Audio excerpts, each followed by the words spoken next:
welcome back to the LEC for the last interview of the regular season. Rogue defeat G2 Esports today. And Trymbi, thank you so much for joining me after this game. Congrats on taking them down. Such a master play from you on level 1 also. Maybe we can start talking about this. The fact that you went straight top lane, covering for the invent from Jankos and Broken Blade. How did you know they would come? Okay, so first of all, hello. Hello. Very nice to be here.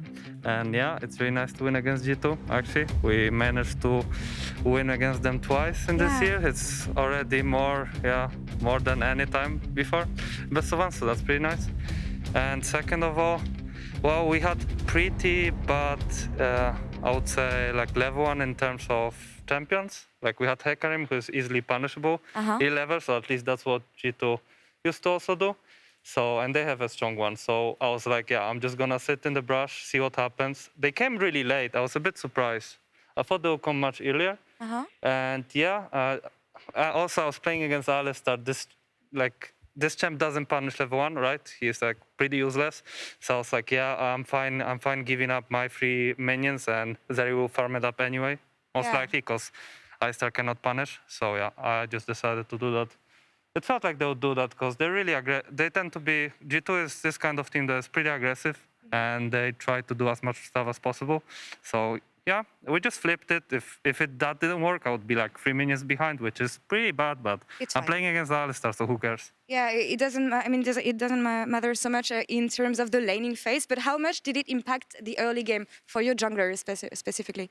Well, it for sure helped. I think it helped him out because we already got Xin Zhao, not like out of the game, but he had to focus more on the farm, right? And trying to back up to the game when Hecarim is already clearing faster than him. So that was already a big plus. I guess for top lane it was not the best because he got really chunked, but I think he survived on 1 HP. I was like checking out. And yeah, he survived on 1 HP, which is huge from Odo. And yeah, everyone stepped up and it looked pretty good. Yeah, it was a really well-rounded game on every side for Rogue here today. You get the first place, which is a pretty great advantage. I want to say, I know the rest of your team is talking about who you're going to pick. It's going to be down to whether you pick G2 or Misfits. I know you can't say much as of now, but what are your thoughts on having to choose between these 2 opponents? As you said, you beat G2 twice. Misfits is a bit lower than them in the standings, but yeah, tell me your thoughts about having to choose between these 2 opponents. Both teams are good, right? One team is the one that always like comes back even if they look bad, which is G2. Misfits is this kind of team right now that looked scary in regular season, right? And everyone had problems against them, at least in official games. So yeah, both teams look like not the easiest choices, I would say, but for now, I said to my team, because right now they're having a meeting, right? And I have to do interview.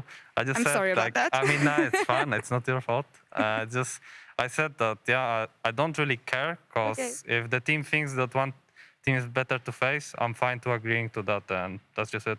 All right, yeah, it's a group decision. I obviously said what I felt, and that's it. But I'm not gonna really share what I think about it. We will see in a few minutes. Anyway, we will have the brackets.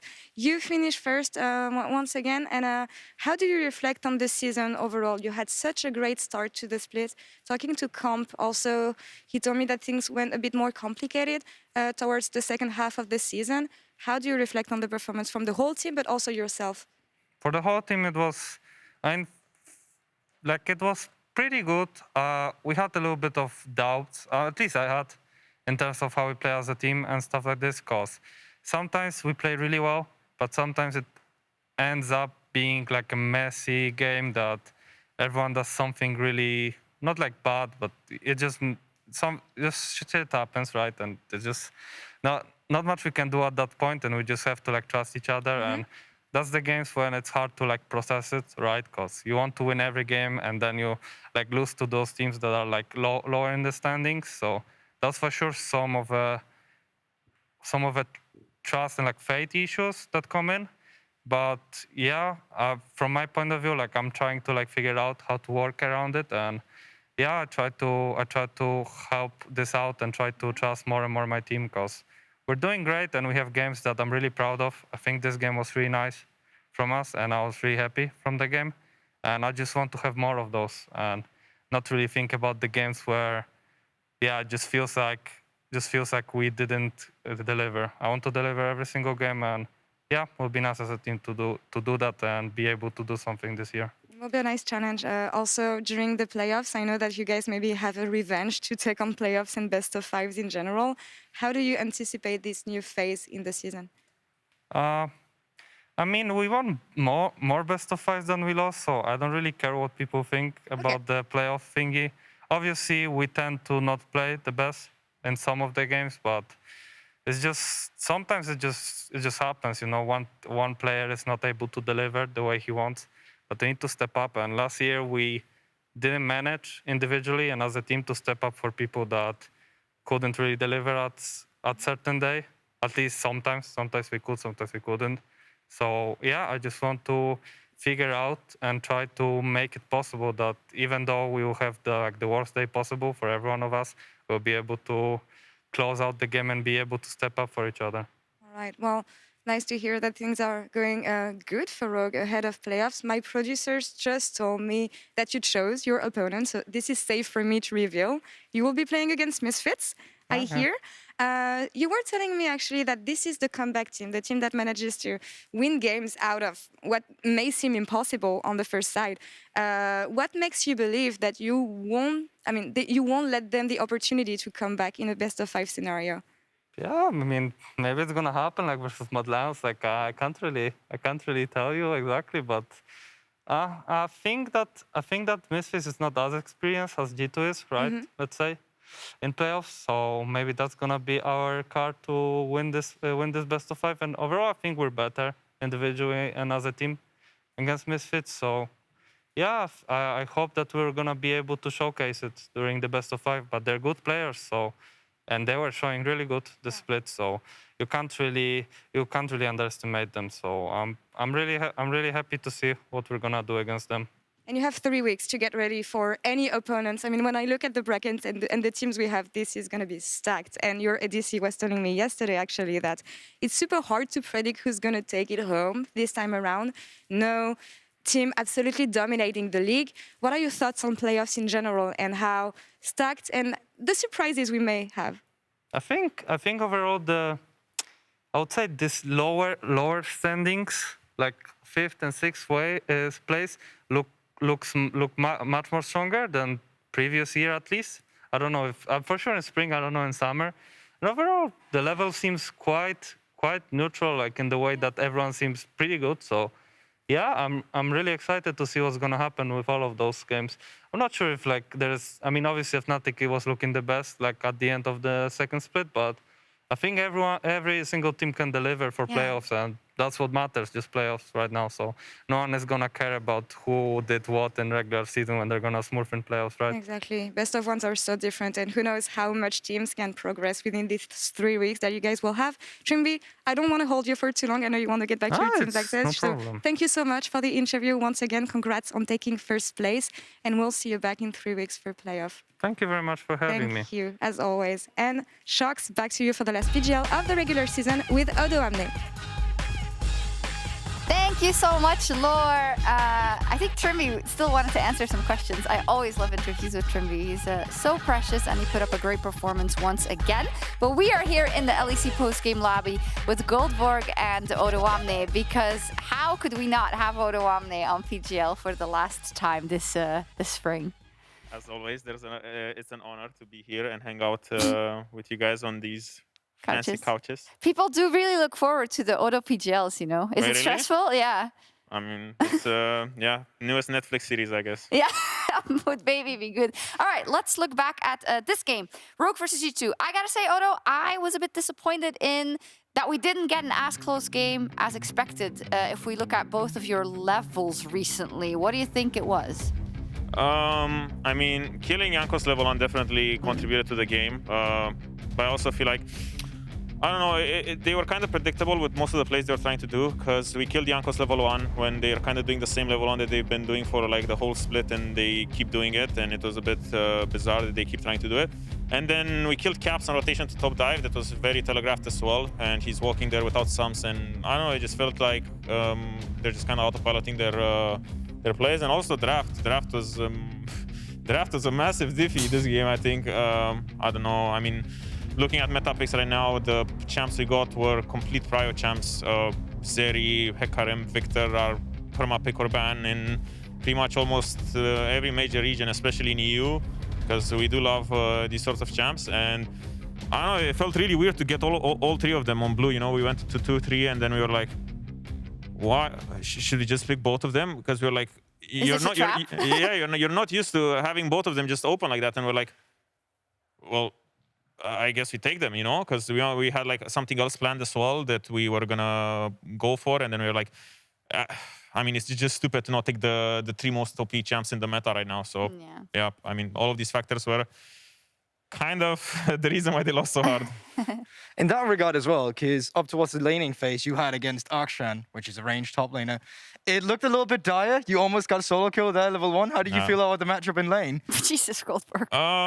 I mean, almost doesn't mean anything, no? It's like, if my brain is on, it's like, if either, like, I was like, okay, he's gonna Q flash, and I'm gonna flash, and then it's fine, and then he misses CS this whole time, so it was like kind of, yeah, that's the way the matchup will go, especially after the level 1 where I was forced to take E and just fight for the level 1 invade. And I mean, overall, I did say that going to this game, I knew that I was gonna play Nard into Akshan most likely, and I was like, yeah, we just need jungler to path to top, because they're probably going to look to dive on third wave, and if I make it to first base, then this matchup is completely free for me, which is kind of what happened, you know, because, I don't know, the volatility that happened level 1 was actually good for me, because he was forced to take an early base, and then I got to just straight slow pushes, which is kind of a dream scenario for me to just farm it up, and then, yeah, I don't know, at like level 5, 6, 7, I can start contesting really easily, and he just runs out of damage to kill me, so. And you were definitely more useful in the team fight situations that you got into as well. You played them very well, but it wasn't enough to get Kia player of the game. Yeah, that's rigged. That's rigged. That is rigged. Comp with 40% of the votes. There was a bit there where he was literally zooming 1v3 in the bot lane. Were you watching? Yeah, I mean, I saw it. Honestly, it's just what is it? It's the year the champion was made diffy. Kind of. I'm playing 2000, not as champion release. 2016 release champion, or so 2015 champion.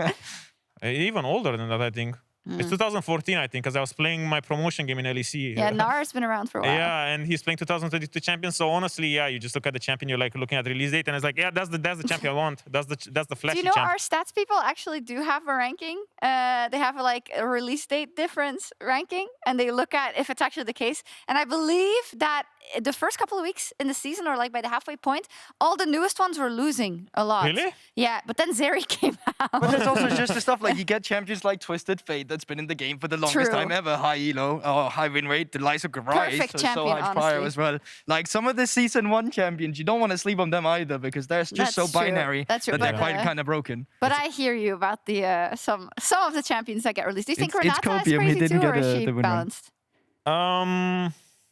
I mean, the thing is also with Zeri, if we look back, when she got released, she wasn't really prio for a week or two, and everyone was like, this champion is too weak, blah, blah, blah. And then all of a sudden, after 2 weeks, she becomes the most OP champion in the game. And I feel like that might be the case with Renata as well, but I'm more inclined to believe that it's not. It's not going to be the same level of OP, but for me, Renata right now is a good support champion that is maybe good to pick late in the draft, like maybe 4 or 5, or use as a counter pick.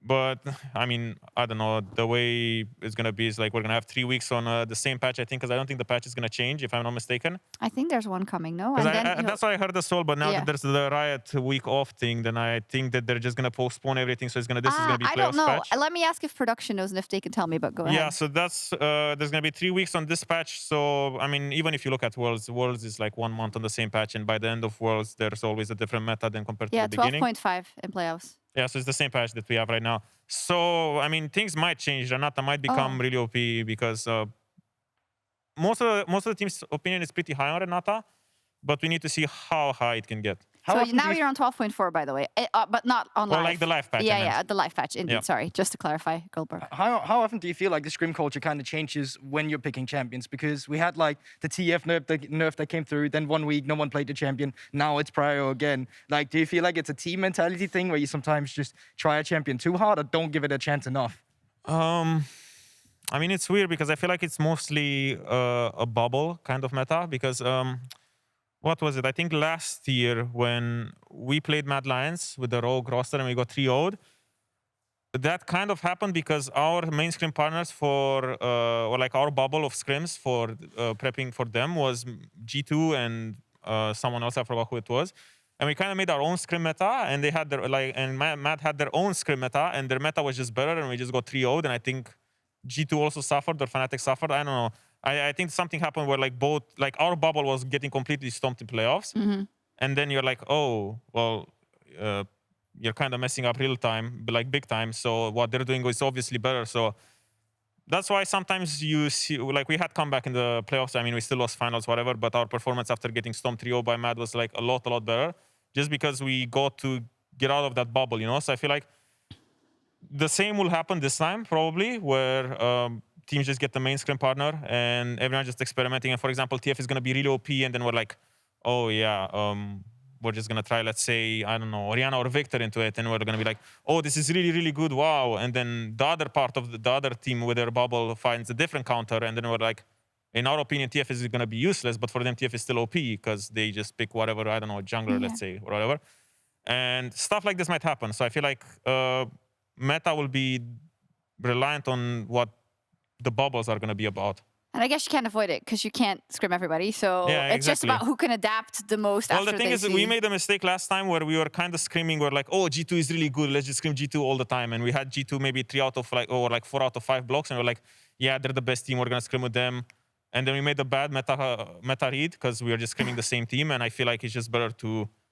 Realistically, you can scrim everyone else except the team that you're playing against. So it's probably better to not pick a team where you're like, oh, they're really good. Let's just scrim them. I got him. Do you have another point? I was just going to say, so that's why playoffs ended that way last year. Pretty much, yeah. Pretty much. Oh, suck. Anyways, let's take a look at the standings after the spring 2022 regular season. They're all locked in. Odo, what is the biggest surprise of how the standings ended up for you? I mean, Misfits is pretty high. Coming into the split, I expected Misfits to maybe be not so high, maybe like 4th, 5th, 6th. Obviously, Vitality being where they are is a big surprise. But honestly, the biggest surprise is that Excel made playoffs because, I mean, it became meta for the LEC for Excel to not make playoffs. Meta, lol. And right now, it's like, I'm really happy for Excel that they finally made playoffs. Mad Lions also a tragedy, honestly. Yeah. So are you surprised Team Vitality is as high or as low as they are? What do you mean with that? I mean, Vitality, everyone's like super team. Everyone's like riding on a copium train, like Nirvana, all of this stuff. They're like the messiah of League of Legends in Europe and all of this stuff, and then they end up 6th, you know? I mean, granted, I think G2 also was like 2 years ago, they ended up 6th, and then they won LEC, so it's like, all of this might backfire, you know, in 2 or 3 weeks, because like right now it's even playing grounds. Everyone's back to 0, and everyone's just gonna work hard and kind of try to iron out their mistakes, and honestly, it's everyone's game at the moment. So you're saying getting first place this time around in Reckless East will mean you'll get first place in finals? Maybe. I mean, if you lose, sucks. That's life. Sure. Can't really do much about it, but I mean, it would be nice. But I don't know. That's what I mean. Just because we're first right now doesn't mean anything. We were first last year, and we ended up losing super hard. And yeah, that's what I say. Just even playing ground, just start from scratch and just do everything you can, do your job. Oh yeah, absolutely. Starting with Misfits, that is the opponent you have chosen. I think all information that was available to you, considering that is a very acceptable choice. Knowing that you now also condemn Fnatic or G2, no matter you want to look at it, to a match versus each other, which is really cool. And of course, we have XL Vitality. You are, in fact, also the first game on Friday in 3 weeks. So, or the first match, rather. Trymbi already talked about it a little bit, but what went into the motivation of picking Misfits? I just feel like Misfits, when they play right now, they're kind of showing all of their cards. You know, looking at G2, I expected a different game today, a harder game where, I don't know, I feel like they didn't really play to their standard today. And I feel like that G2's potential to, like their gameplay potential is a lot higher than Misfits, in the sense that they're also quite unpredictable and they're a lot more aggressive on how they play around the Broken Blade, I feel like, because Caps, Jankos, Broken Blade kind of have this dynamic of just playing around each other very well and being very aggressive. While for Misfits, I just feel like it's VTO one-man army, and it's, in my opinion, kind of easier to prep against something like that than G2's unpredictability. Yeah, it makes a lot of sense. Yamato gave an interview 2 days ago, so on Friday, where he was asked about kind of his ambitions. And he said, we're going to be #1. If we're not #1 at the end of, so basically after playoffs, that would be a huge embarrassment. Then, of course, promptly that game versus Misfits happened right after. And I think all of us have been riding that Fnatic train as well. I mean, of course, you know, we are the LEC crew, so that's what happens. But what's your vision on it now that they've like dropped a couple of games here and there, and especially that game versus Misfits? How strong do you think they are? I mean, definitely. Even coming to the split, Fnatic and Vitality were the two teams to kind of look at. Fnatic made, my opinion, big roster improvements with the pickups that they had. So I felt like they were a clear contender ever since the beginning. I thought that they were better than Vitality Super Team, you know, even from when they made the roster. So I feel like those are fair ambitions, even though it's kind of a very generic PR answer. That's fine. In a way, it's true, you know, like a team like Fnatic that has like a pedigree or whatever the word is, and they have like, they made roster improvements as well. It's only natural for them to aim for, you know, the #1 spot. But I do feel like they still have things to work on, just as we do and every other team. No one reached like this level of like being one step ahead of absolutely everyone in the league. So yeah, I mean, definitely a worthy contender, and I feel like their ambitions are real. Now, you talk about Misfits being, okay, you didn't say necessarily super easy to prep against, but maybe easier than G2, because they might have shown all their cards just like already. You're famously known on Rogue for only performing in best of ones. You're finally going to be moving into the best of 5 stages. You quite often draft the scaling, like the Victor, or Jinx down towards the bot side. Do you feel like as Rogue, that you have shown all your cards yet, that you have shown all the potential, yet moving into a best of 5, where you may say that some of your styles may be a little predictable as well? I mean, even if the answer is yes, it's not like Misfits showed anything else, you know, that is like out of this world. They're kind of playing similar. You could say that they're even more predictable because they're like, yeah, if mid collapses, then yeah, that's it. I mean, they're drafting the same for bot. Most of the time, for the same for mid. They also have maybe, you know, Akali that is super behind early game, and then she collects some free kills with the Yumi on top, and then they win 10k gold behind games. But realistically, those games should have been lost even with like picks like this. The reason we're playing the picks that we are playing is that they're just the best in the meta, and they guarantee us a lot of leads, you know? So even if we showed all of our cards, doesn't mean that you know, it's bad or teams figure us out, because right now there's also a new patch. You know, there's Hullbreaker changes that are coming through for top lane. Maybe there's stuff happening for mid. That's why all that we showed so far doesn't really matter anymore. Like all that everyone showed so far doesn't really matter anymore, because with new patch and 3 weeks to prep, you know, we might be the team that ends up playing Akali in 3 weeks.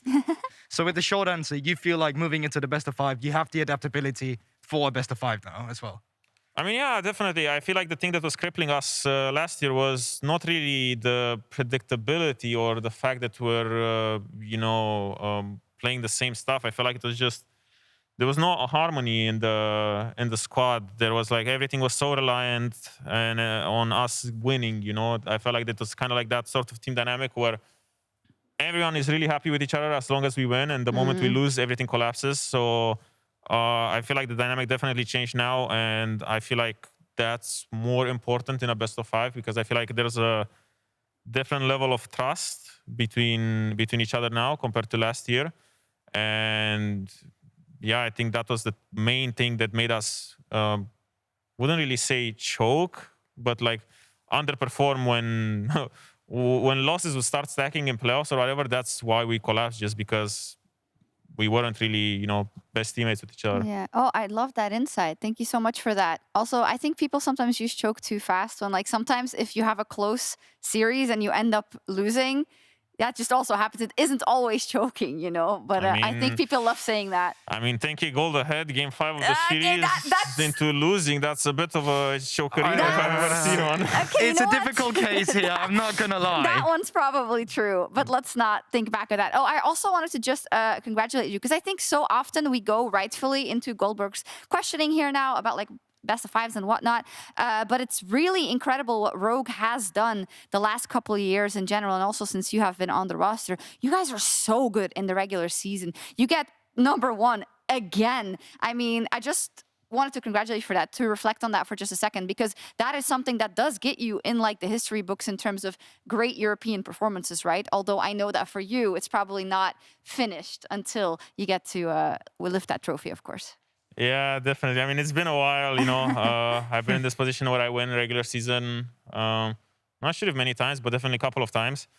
Yeah, I mean, it's on us to kind of change the narrative now from being a good best of 1 team, because honestly, best of 5 is not really that different, I would say. It's just when you have such a negative stigma attached to yourself, it really takes an extraordinary like deed or effort to kind of change it, you know. It's like, I feel like the only way that is going to satisfy the people that doubt Rogue or like the haters or whatever is Rogue needs to win LEC for the stigma to disappear, you know. Yeah. And I feel like up until the point, no matter the performance we will have, if we have like heartbreaking 2-3 losses that we played really, really well, people are still going to be on this negative stigma until we win. Yeah, unfortunately, that's the case. I love that, changing the narrative. 1 best of 5 at a time. Now let's take a look at the final ranking in the Kia Player of the Game leaderboard. No. Oh, man. It's not even close, bro. It's Viteo. He's smurfing it. He wins. Yeah.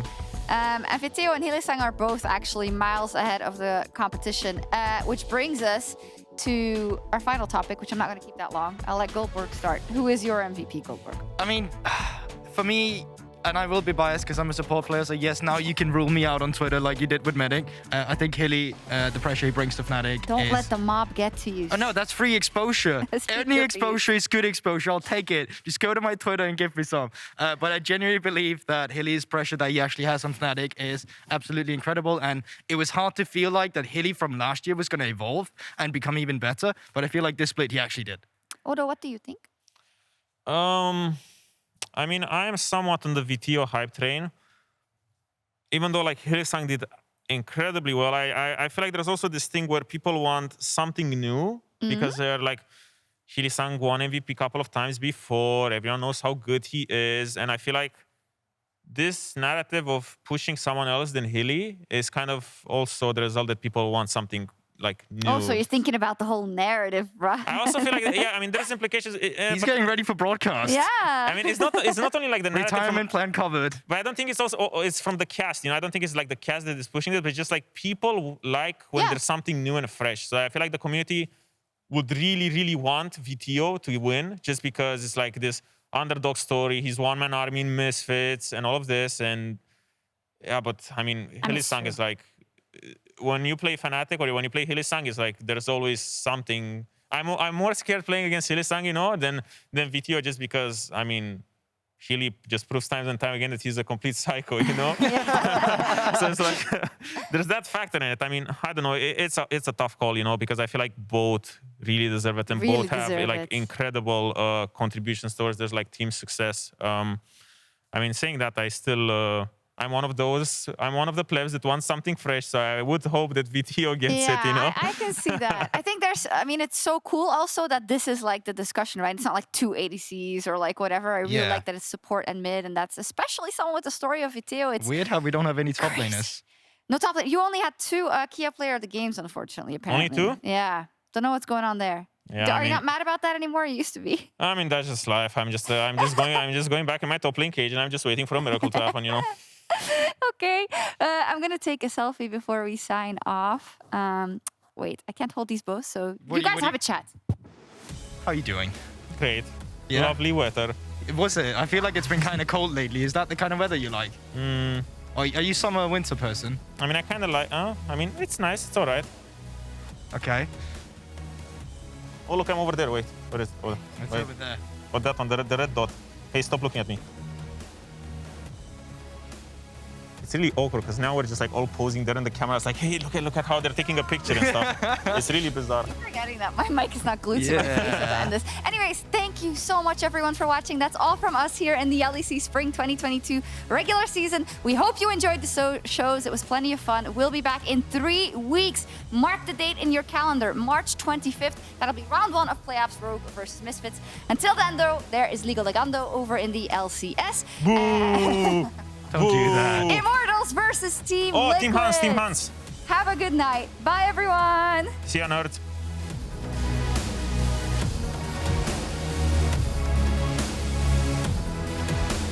Welcome everyone to Berlin, Germany, home of the LEC for the final day of the Spring 2022 regular season. Today, we will find out which team will follow the footsteps of Excel and lock in the last remaining playoff spot. Is it going to be the super team Vitality or the back-to-back champions, Mad Lions? You have TP'd in the Gnar, who's finally going mega as Streets trying to make this fight work. Double kill going in for Jezu, and he is just free hitting now on the backside. Triple kill for the SK80 carry as he gets himself a Quadra as well. They're saving him. They want this. They know they can get it. Penta kill for Jezu. Zanzara taken down. They can't get the Shadow Surge onto the backside. It's going to be a double knockup. Kobe has to go off, but he's just not got the damage. Vitality get themselves a full, clean ace. Alfari now on the backside here. We'll be going mega very, very soon. Zanzara, though, will not fall down just yet. The Cataclysm comes in with the Gore Trigger. He hasn't fallen. Now he does. Alfari, though, left in a very precarious position, and the rest of Vitality have come to save the day at the final port of calling. Lock the last remaining spot in playoffs, and they will face Excel in round 1. And Man are probably they're gonna end their entire split on a win, but this win unfortunately won't do anything for them. Bit greedy here. Now comes Hillisang. Hostile takeover. He has the flash as well. He can just ulti if he wants to. He's got the handshake to kick things off. Ulti's gonna go in. Oh, no, Milk just killed Mickey! Oh, not like that! It's cold blood! Right in front of his eyes! He killed his teammate! The betrayal! Wonder now trying to turn it. GG! Range. Comp, you absolute mad lad. He goes golden, but he's got so much damage. The stacks are still there. He's like lightning. He just keeps moving. The stacks are still coming. The rest of Rogue is on the way. Comp, the absolute hero play. Zeri, so damn fast, and it looks good. Comp makes it happen. I had my fun.